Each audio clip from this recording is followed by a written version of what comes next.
comparison will kill you. You can't win. There's always somebody that'll have more. There's always somebody that'll have better. And if you try to compete with it, you will bankrupt yourself. Do you have non-negotiables in your day? Absolutely. Could you share some with me? Yeah, so it starts with... This is good? Yeah, all good. Right. It feels a little weird, right? With all this stuff weird, all over the place. That's okay. No, Yeah. Foreign territory, it's all good. Yep. So what I like to do for these is just sit with people who have built business, who are a little further ahead than I am, where I can sit and learn and ask a bunch of questions, basically. Okay. So I'd love to, talk a little bit with you about your journey, the things you've learned, the lessons you've learned, the mistakes you've made, the successes you've had, advice you have for building a business. We've talked about this stuff over the past few months, getting to know you really well. Knowing that you have San Antonio roots, somewhat like me. So it's been really fun to connect with you over the past few months. And so thank you for sitting down with me for a few minutes. Yeah, of course, absolutely. Awesome. So what do you think is the biggest mistake that young people make when they get into business, working for themselves? So I think you got to go even further than that. You're assuming they're getting into business for themselves. I think the biggest mistake people make in general is they're not willing to take the risk. The reason they're not willing to take the risk is because they want everything now. They don't want any delayed gratification. They don't want any wait, right? Everybody they know is buying a new house and a new car and new clothes and nice vacations, and everybody wants it right now. And the quickest way to do that is go work for someone else who's going to pay you a salary. And the moment you do that, you end up getting caught up into the tyranny of the urgent, right? Yeah, I think social media has definitely played a terrible role in all that. Because I bet you get calls from, millennials, Gen Zs who are looking for houses, and they're like, I want the same thing I saw on Instagram, like the 5 beds, 4 houses in the middle of Dallas, and they don't realize that's going to be like a $1.5–2 million house. Right.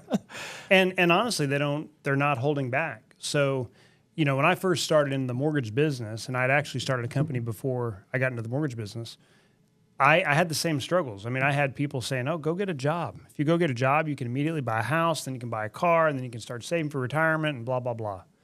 And it was enticing. And now I think it's even worse because every single time you open up social media, you see somebody else who's doing just that.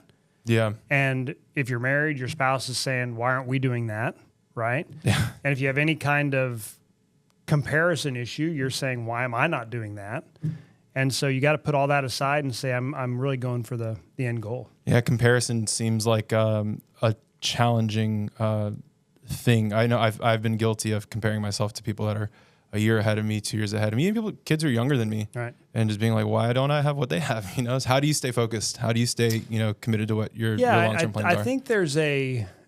I think there's a very biblical principle there that comparison will kill you. Explain that to me a little bit. It always will. Well, God calls us to compare ourselves to one person. And who is that? Jesus Christ, okay. Right? Like I was getting a quiz that's there. What we're called to do, right? It's this idea of we have one standard, and that standard is Christ, and that's how we gauge ourselves.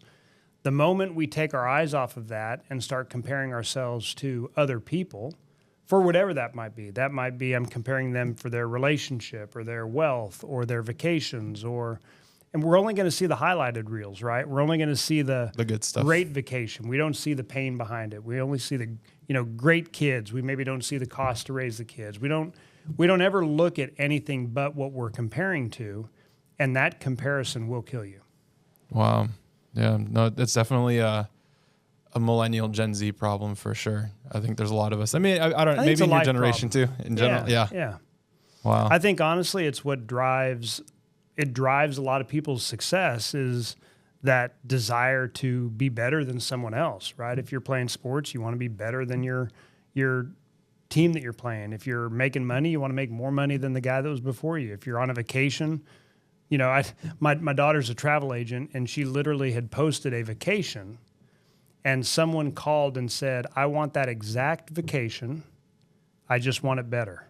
Oh my gosh. The easiest sale ever. Yeah, but it goes to tell you that, there's always, nobody wants to say, hey, I got the middle of the road vacation, or I got the middle of the road job, or you know what, check out my middle of the road car, right? We all want to say, no, I got the best of the best. Yeah. And that comparison is what drives that, right? We think people actually care. The reality is they don't.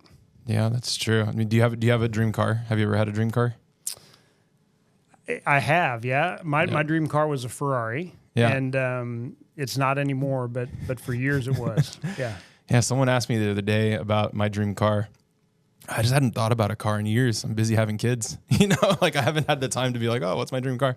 Like it was like the first time I'd been asked that question in years, and I couldn't answer the question. I didn't even know like what the new car is to like or whatever. Yeah, it's a funny story. Talk about comparison. I'd always thought that to me was what kind of would symbolize to the world that I had arrived. Yeah. And so when my wife and I went to Italy, I said the only thing I want to do on my trip to Italy is I want to go to the Ferrari factory. I want to go look at Ferraris, and I want to go drive a Ferrari. Oh, cool. And so we built the whole vacation, or that portion of the vacation, around that trip. And what was fascinating is I got there, and it was the most anticlimactic experience I've ever had, including when I went to drive the car that they had us drive. The guy was like, man, this is great. This is great. He says, what do you drive at home? And I said, well, I drive a Corvette. And he started laughing. He goes, well, that Corvette's a way better car than this car. Oh, my gosh. And it was kind of like God just said, you know what? Stop comparing. Be thankful for what you have and stop looking at other people. And when was that trip to Italy? 4 years ago. Wow. Well, it's cool to know that, even you 4 years ago, you're still learning these big life lessons I learned it this morning from God. That's awesome. Yeah. You over the years, you've grown your business. You're leading. You've led a team, right? You currently still have people working for you. How do you keep people motivated, especially during difficult times?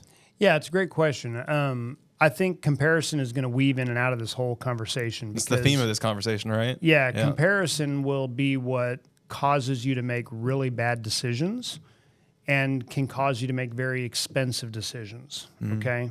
So, for example, we're doing a podcast, right? Well, there's some mortgage people that have incredible podcasts, and I could spend thousands and thousands of dollars to try to compete with someone who has a really, incredible podcast. Right. But if my whole goal is just to compete with that person, I very quickly could lose so much money that I couldn't afford to do the podcast anymore. Yeah. Right?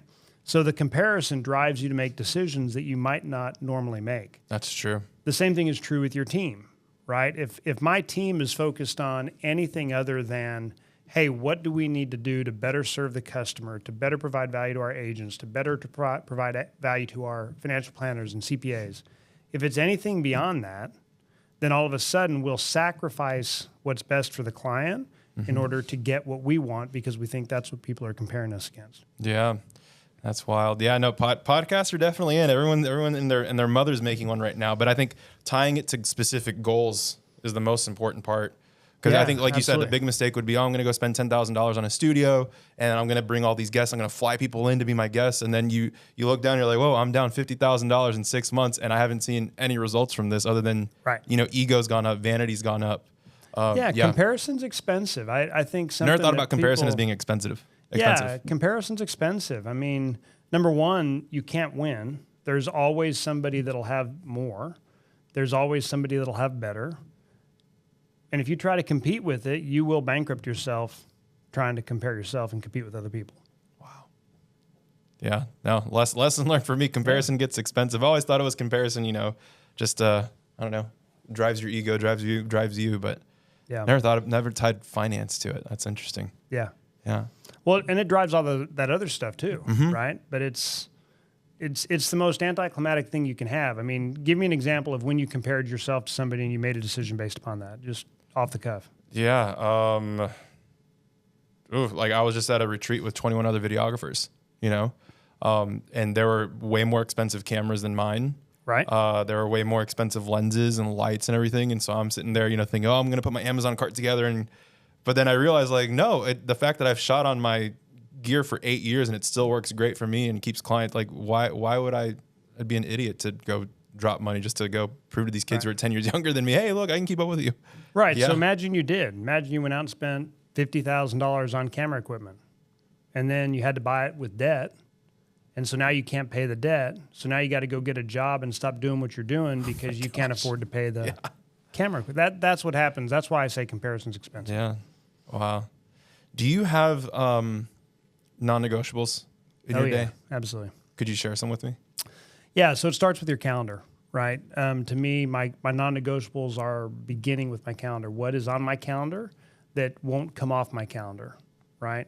So time with my family is on my calendar. Time with my Lord in the morning is on my calendar. Nice. Time getting home at work is on my calendar. Those are the things that are non-negotiables. So if someone calls and says, well, you know what? Hey, I know you've got a trip planned with your wife next week. I could get you 10 deals if you come to this retreat with me. My response is, hey, that's a non-negotiable for me. If that's the cost, then I'm gonna take the cost. I'm gonna go with my wife. Wow. Right. So you got to have non-negotiables. If you don't, everybody else's non-negotiable will become your calendar, and that's a big lesson. I learned that years ago. That if you don't have a plan, if you don't have a calendar, if you don't have the things that are important to you marked out on your calendar, everybody else's priorities will become your priority. Jeez. And what do? You're bouncing back and forth to everybody else's priorities. Wow. Yeah. No, that's I can imagine you learned that lesson the hard way over the years. In sales, it's easy to learn that because you think that your value is availability, right? Mm-hmm. And to a certain extent it is. But if I just say, hey, I'm available whenever you want, then someone calls me at 10 o'clock at night, then I'm available. If they call me at 4 o'clock in the morning, I'm available. If they need me Sunday morning when I'm supposed to be at church, I'm available, right? Yeah. And I become what everybody else wants me to become rather than what's important to me. Wow. That's deep. That's deep. That's deep stuff. Yeah. No, I've come to embrace my calendar a lot more than I used to.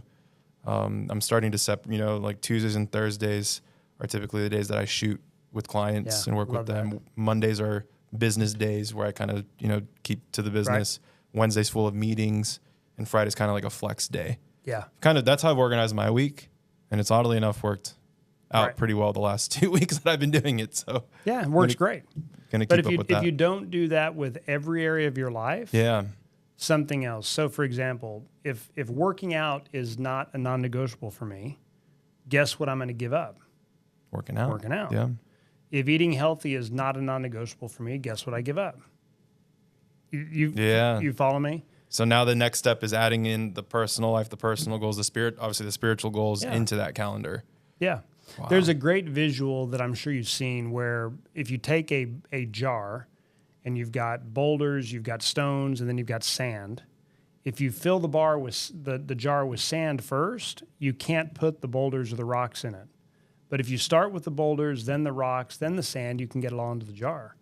And the reality is you've got to take the non-negotiables, the boulders in your life, and those become the priority. You don't get rid of those. Then you can start layering everything else you want because you can move it around, you can change it, you can take it away. But your non-negotiables, your boulders, you make sure that they're there. Wow. One of the questions that I asked years ago when I started looking at successful people, and when I say successful, I don't mean I make a lot of money. I'm talking about successful at whatever they're trying to do.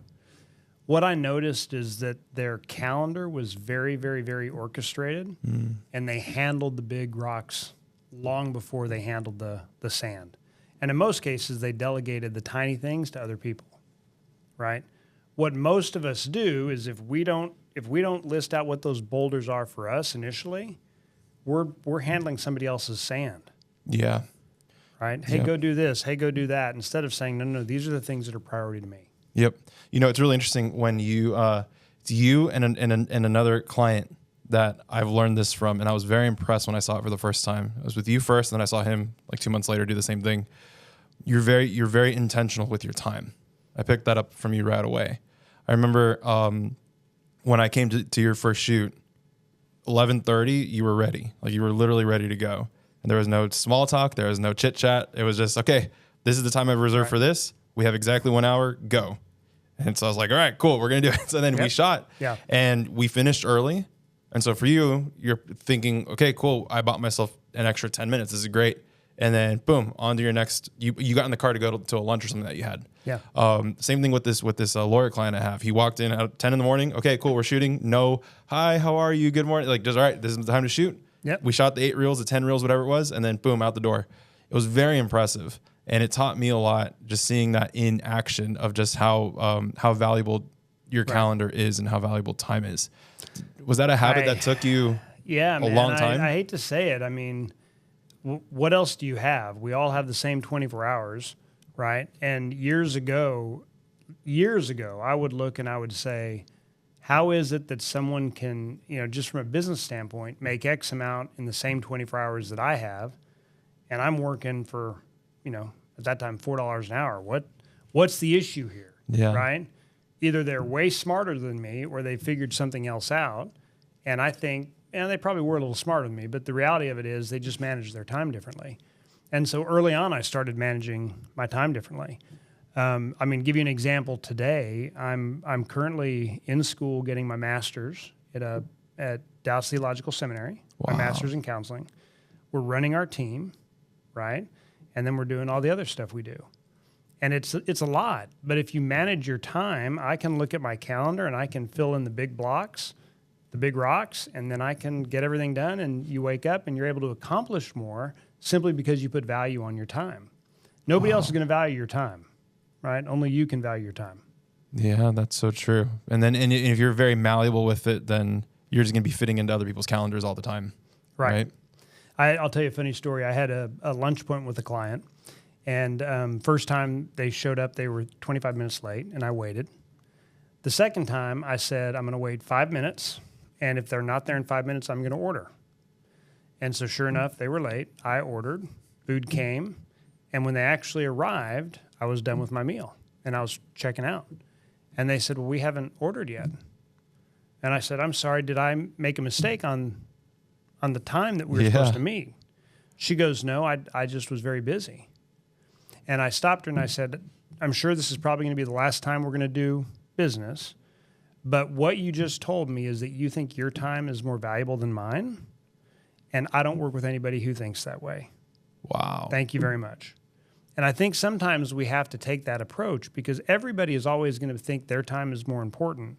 But what I have found is that people who really, truly value their time recognize that everybody's time is valuable, and they want to make sure they get the most from their time, just like we want to make sure we get the most for our time. Yeah, no, that's awesome. I feel like then you treat other people's time just as importantly as you treat yours, right? It's and so that's why you're going to show up early. You're going to show up on time. If you know you're going to be late because life happens, you let them know as soon as possible. Hey, this is what happened. Right. You get ahead of it. Absolutely, you've got to do that. Absolutely. Wow, awesome. Yeah. Awesome. Let's talk about mortgages just a little bit because that's what you do, great. right? Yep, So yep. we have to talk a little bit about it, right?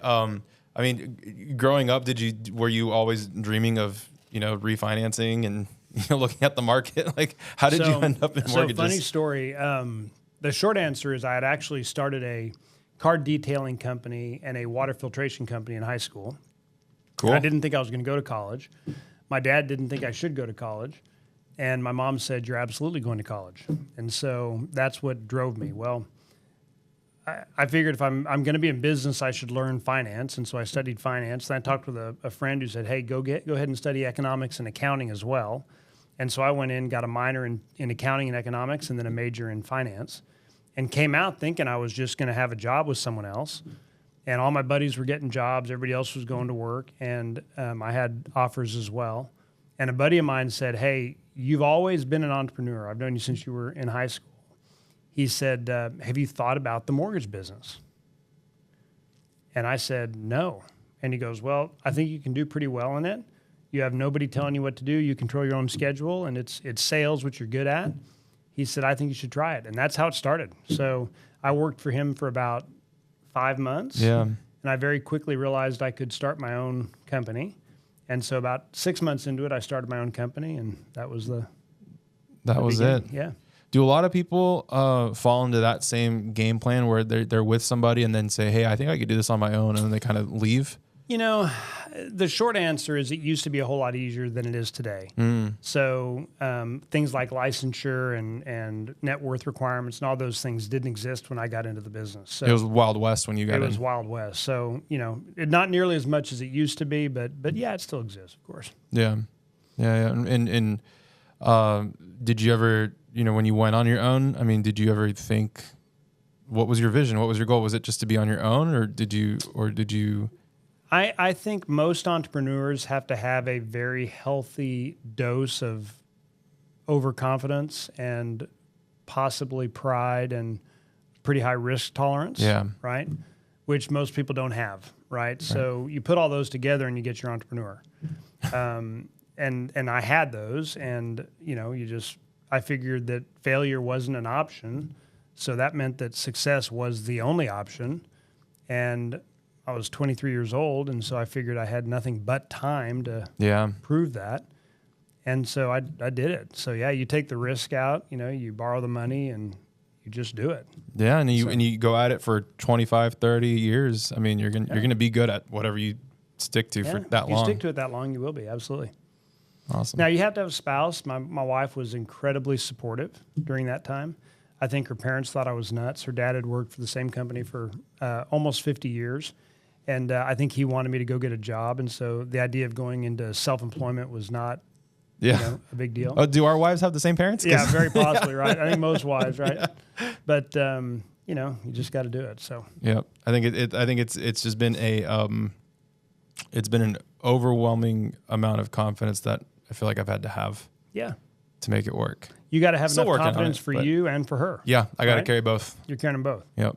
It's a realization I didn't make till about last year. Yeah. And that's when things started really popping. So right. Yep. And if not, I mean, you see a lot of people that have to quit. A lot of people have to stop doing it because I always asked her why don't you care as much as me? And why don't you believe in it as much? It's because she's busy at home with kids. That's her life. You know? So she's not going to. No. Once I made that switch of I think I have to carry this all. Yeah. You just need to. I told her. I told her this the other day. I was like, I don't need you to believe in the vision. I just need you to believe in me. Right. And that's good enough for me. Right. I'll take care of the vision. I'll take care of the plan. I'll take care of how to get there. You just need to believe in me. Yeah, she said, cool, done, signed. And it's been going well since then. I love that. Yeah. Awesome. And you're still honoring her, right? Of course. I've had a lot of conversations with people that I've seen them bankrupting their family to try to reach their that's vision. intense. That's insane. That's so that. far. Yeah. Yep. But I read a great book called The Millionaire Next Door. If you haven't read it, it's a great book. But one of the things it talks about in that book is that most people who have built businesses and sold them had failed at 3 or 4 businesses before they actually succeeded at one. So you've got to have a personality that can, get knocked down, pull yourself back up. Get knocked down, everybody's now telling you that you're not qualified, pull yourself back up. And that's who you are. So. Wow. Yeah.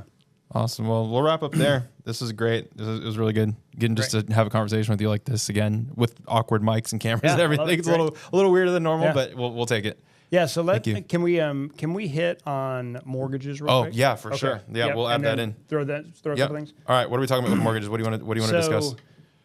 If you remember last time we talked, I said as soon as the Fed cuts interest rates 50 basis points. Oh yeah, which they did. Mm-hmm. The Pandora's box is going to be open. Yes. All right. And so give you an example. My last client that I talked with was sitting at 6.625. Okay. Rates are at about 6.25 for this client. And he's received 115 emails, phone calls, and letters in the mail. Oh my gosh. He's kept track of them for me. Okay. So what's happening is the rates dropped a little bit and a whole slew of people have hopped into the mortgage business to try to pounce on the client. And so if you remember what I was talking about originally when I said, if you asked me about team and how do you keep your team motivated? And I said, one of the ways you do that is you keep them focused on the client, not on comparing to other people. Right. If I'm focused on the client, I'm doing what's best for the client. If I'm in comparison, all I'm looking at is, hey, I want to get that loan before somebody else does. And so I'll tell the client whatever I need to close the deal. Okay. So this particular client, and I won't name the bank that offered this, but the bank told this client, we can get you a 5 1/8 rate for no cost. Okay. Now I use that because there's no 5 1/8 rate out there with no cost. And the reason the client called us is because when they saw that offer, they were confused that their $500,000 loan was only going down about $70 a month in their house payment. So they were just being sold this super low rate. Right. Okay. To save $70 a month. To save $70 a month. And they said, we don't understand how can the rates go down so low and we're only saving $70. Well, they were already in the process of the application being filled out, by the way. Wow. Okay. We looked at the numbers. There was over $35,000 in charges from the other lender to buy the rate to 5 1/8. And so what had happened is the other lender knew that there was quite a bit of equity in the home, and was selling them on a quote unquote no cost loan in order to get them to act before that client went somewhere else. And so we started telling them, hey, this is why we do what we do. This is why we advise our clients what we do. Our motivation is you, not being number one. And the client said, that's why I'll never go anywhere else. And so it's really, really important in this market that you understand who you're working with. It's super important that you understand that they put your needs ahead of their own, just getting another deal, another refinance in the door. And it's super important that they really want to make sure that they're doing what's best for you, not for themselves. So that's how you stand out when they get 150 phone calls. Yeah, I mean, emails and texts. It's easy to say, hey, 5 1/8. The only reason the guy called us is because we had proactively reached out to him and told him in our voicemail, hey, it's not time to refinance yet. And he called us back and said, well, hey, this is the deal I've got. What do you think? And we're like, well, here's the truth of that deal. So, wow.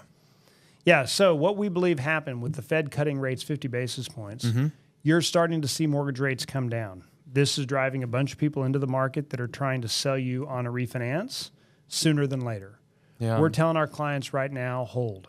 Let's hold a little bit. It's not ready yet. We think rates are going to come down even further.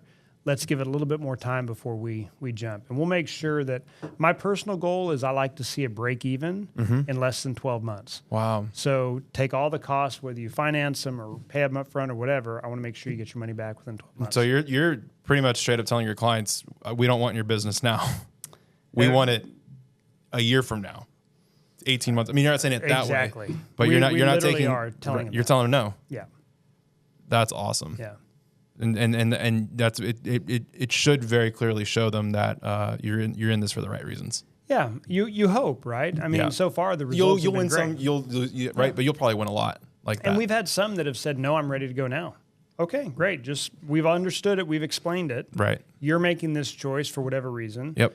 This is why we would have suggested to wait.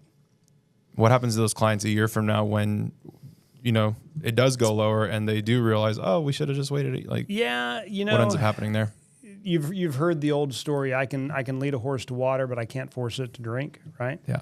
Same thing. I can tell someone it's not the right time, but if someone says, hey, for me it is, well, then I know that they're probably going to call me in 12 months and we'll be doing it again. Yeah. So. Wow. Yeah. But yeah, thank you for your time. This is awesome. Yeah, it's good stuff. This is great.